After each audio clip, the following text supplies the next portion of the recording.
it's Jackie and welcome to my kitchen. I put a lot of thought into starting a YouTube channel. I've done several videos so far and I'm probably my worst critic. So I started back watching some of my favorite YouTube cooks like Sam the Cooking Guy, who's absolutely hilarious. I love all his videos. I watch Grilling with AB. He's kind of like, you know, really good at what he does. He's always very serious. And we love AB. And then we like What's Cooking with Rita, and she's so sweet and so kind and so calm and patient in the kitchen. She makes you feel like she's your aunt. So I'm gonna try just to be more of myself and not get as nervous and anxious while I try to share some of what we do over here in our kitchen. So today I'm going to do a video on baked spaghetti with this middle amazing layer of Philadelphia cream cheese. Okay, the ingredients I'm going to use for the baked spaghetti with cream cheese is going to be, I'm personally going to use ground beef sirloin, 2.25 pounds. I'm going to use 2 jars of spaghetti sauce to begin with. I do buy the extra small one just in case I need extra and it turns out a little dry. I'm going to use 2 packets of cream cheese, and they are the 8-ounce packages. I'm going to use a 1-pound pack of spaghetti noodles, and I'm going to use some grated Parmesan and Romano cheese as well as some cheddar jack. So as we move along, you'll see exactly how this comes together. Step 1 is basically, as with anything that involves meat, you have to cook and brown your ground beef. While we're browning our ground beef, we're going to turn our stove on, probably like medium-high. We want it to go ahead and get started. And I like to season my meat with old-fashioned butcher shop all-purpose seasoning. I've been using it for a few years now. It seems kind of basic. It's got salt, pepper, and like garlic and onion powders and some stuff like that. But it seems to work really well as a all-purpose seasoner. And I try to usually put a layer of this everywhere on all the meat that I cook. I learned how to season meat like by living in the South for quite a while, so I like a lot of seasoning. I like everything to taste really well, so I put a lot of the seasoning on. You're welcome to put as much or little as you want on your own stuff. Also, while the ground beef is browning, we're going to start boiling a pot of water, which I'm going to put on high. It's a 6-quart pan. I filled it more than halfway with water, and I'm going to add a little bit of olive oil to the water so that the spaghetti noodles don't stick once they start to boil. We're about halfway through now, a little more than halfway maybe through browning our ground sirloin, ground beef, whatever you want to call it. And our water is almost boiling, so we're going to add our pasta very soon. I forget to mention, and I guess it's up to you, I softened my cream cheese for about maybe 2 hours prior so it would easily spread. But you can also leave it cold and slice it into slices to lay across as well. So it's just basically up to you. I think it'll probably melt a little faster too if you let it sit out for a couple hours prior to starting to cook. I'm now going to take my spaghetti, and my mom always showed me to break them in half. I do like them whole sometimes, but I always feel like it goes a little further if you do break them in half. So I'm going to break all these, maybe, in half, like so. You don't have to do them all at once. And begin to drop them in the water with the olive oil, and then they too will start to boil and cook, and we'll come back to those in just a few minutes. Next step is I've drained all the fat and the grease from the meat, and I'm going to put it in a bowl. And I'm going to mix it with both of these jars of spaghetti sauce. This is a 24-ounce jar, and I'm going to use 2 of them because you don't really want your mixture to be, you know, dry. And it's going to go in the oven, so you don't want it to dry out there. Now, I do have a backup can of sauce for the possibility that, you know, it doesn't go as far because I'm using an elongated baking sheet pan. So, oh yeah, it's going to be nice and wet, which is what we want. We want some of this sauce to penetrate and get into the noodles. and this is looking really good. I am going to add some stuff in about 1 minute. I'm going to go and check on the noodles first. While I'm waiting on the noodles to finish, we're about maybe a little bit like halfway through. So what I'm going to do is I'm going to go ahead and preset my oven to bake at 350. So by the time that the noodles finish cooking and we get everything put in the pan and get ready to throw it in the oven, it will be preheated to where we want it, 350.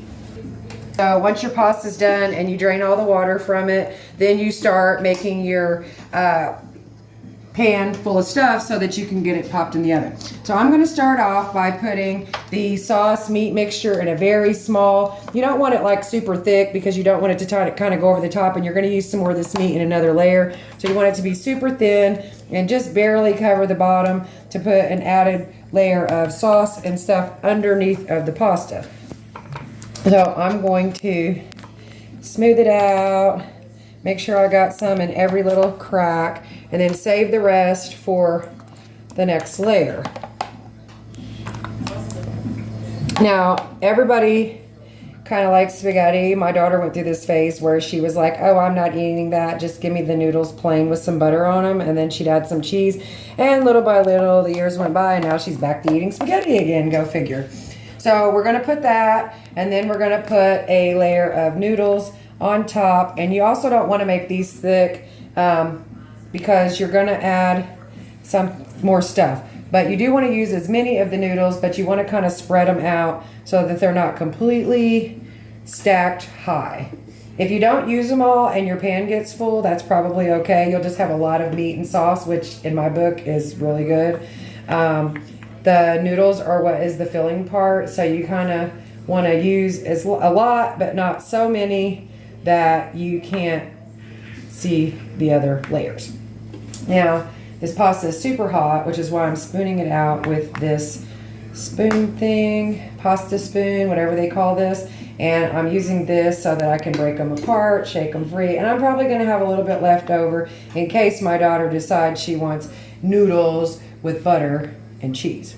And put some Italian seasoning on top of the pasta because there is some in the sauce, but the sauce could easily get drowned out because there's a lot of meat, a lot of sauce, a lot of cheese getting ready to go into this. So I'm going to sprinkle and put some of this Italian seasoning throughout the pasta here in this layer. And then you can put as much as you want. Like I have mentioned to people before, Italian seasoning does have some stuff in it that tends to be spicy. So if somebody at your house does not like spice and they're not with like the extra like bite, then I wouldn't use near as much as I'm using. Everyone here likes everything spicy and hot. We are a hot and spicy family.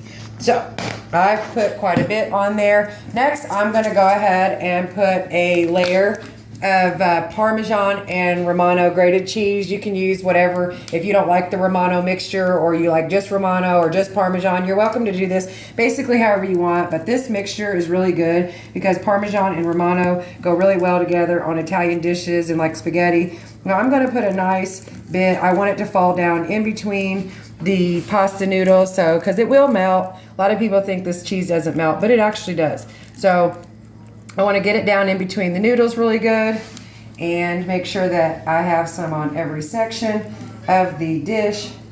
And once I have enough and it's mixed in pretty good down in there, falling in the cracks, then I'm going to stop with that. You can add some on top if you want, if it's not enough cheese for you, but this is going to be really cheesy, so you might not want more Parmesan at the end.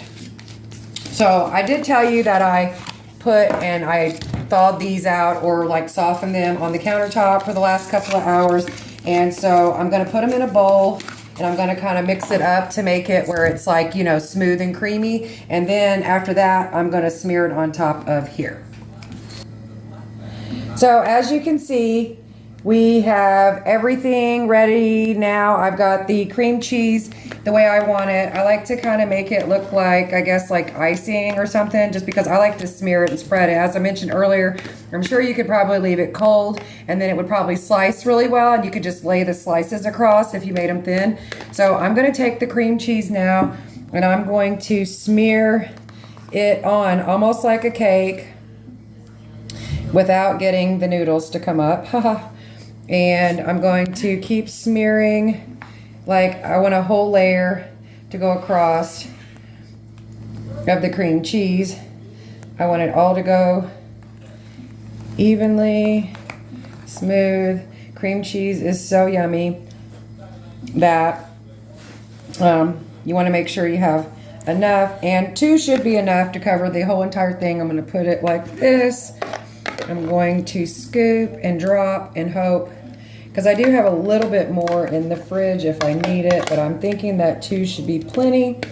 It's funny because I had never heard of putting cream cheese in spaghetti, and I actually haven't really tried this recipe yet myself. However, I lived in Florida for quite a while, almost 20 years, and I had a really good friend named Lisa, and she was always trying stuff. We were always like doing stuff. We all thought we were like the best chefs and stuff. And I remember Lisa calling me and saying, "Oh my gosh, I put cream cheese in the spaghetti and you have to try it. It's the bomb." And I miss Lisa so much. She moved after the hurricane up to like the New England area with her son and his new wife and their baby. And I haven't seen her in years, and I miss her so much. But she's the one who gave me this initial idea. And so I thought about it, and since we really like baked spaghetti anyway, I was like, man, I bet this is going to be super good. So we're going to try it out and hope it turns out well, and give a shout out to Lisa. I love you, sister. All right, we've got almost all of it covered. I actually put probably a little bit too many noodles in this corner, so I'm going to have to like spread it out and put it, like get it over here in the corner where I'm missing, because there's a big noodle chunk over here. But yeah, so it seems like the 2 packs worked out well, and we were able to cover the whole top layer. So this looks so good. I wish you could smell it, man.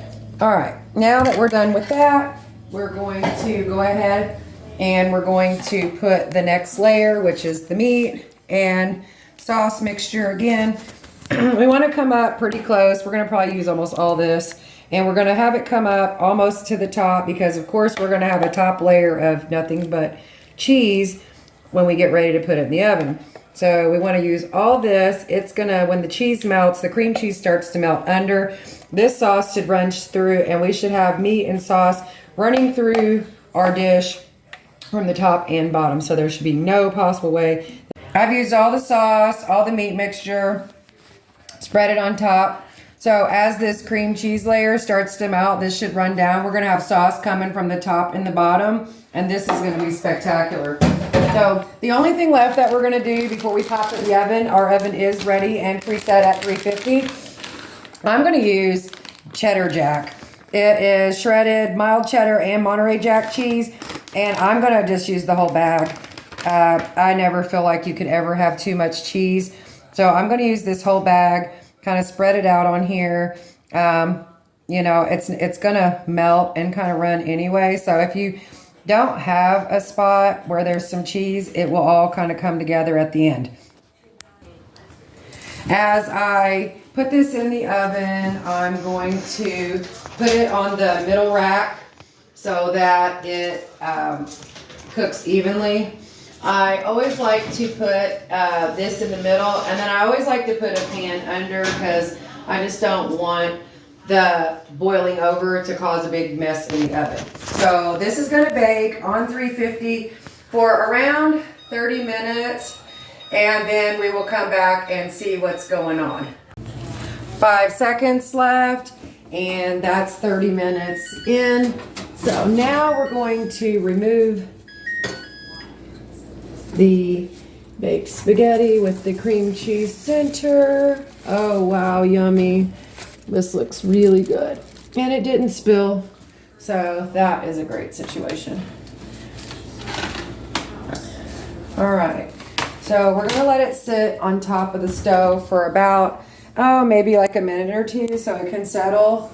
And then we're going to cut it and taste it and see how it goes. The moment we've all been waiting for. Yay. So I'm gonna just get a little bit out I'm gonna kind of try to keep it like this in the shape of a square. Probably not gonna go as well as I anticipate. But, oh look, see the cream cheese? See the cream cheese? Oh man, it did run through the noodles just as I thought. This is gonna be really good. Once again, thank you for joining us in Jackie's Kitchen. So now I'm going to taste test the baked spaghetti with the center layer being cream cheese, and I can only imagine it's going to be great. You can see the cream cheese melted in here. Oh my gosh, this looks so good. It's really hot still, even though I let it sit down. So, trying not to burn myself.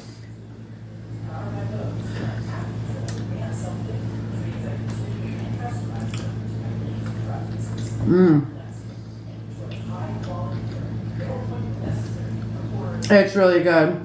It's really creamy. The cream cheese adds such a nice layer in the middle. And I think that this is something that everybody's going to like. I definitely recommend it. It's cheesy, it's gooey, it's got lots of meat, lots of sauce, it's not dry. The noodles are cooked really, really good. And the cream cheese just made it that much better.